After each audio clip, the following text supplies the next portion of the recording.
untuk korang paksa diri juga untuk keluar daripada zon selesa korang. Tentang kita perlulah cuba untuk training di kawasan yang kita tak biasa training.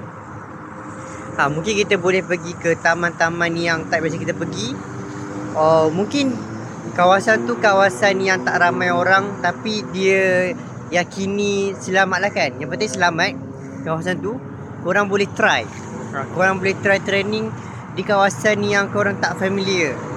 Tapi tak familiar tu tak semestinya tempat tu baru untuk secara awam, tapi untuk baru untuk korang.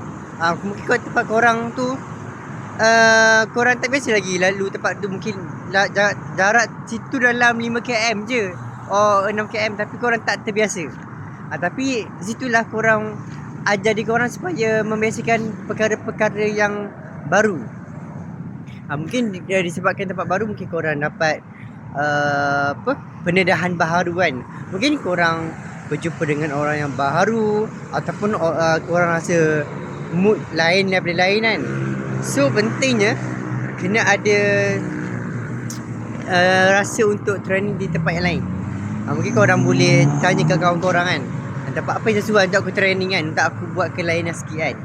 So bagi saya sangatlah suggest untuk korang cuba, untuk korang paksa diri juga untuk keluar daripada zon selesa korang.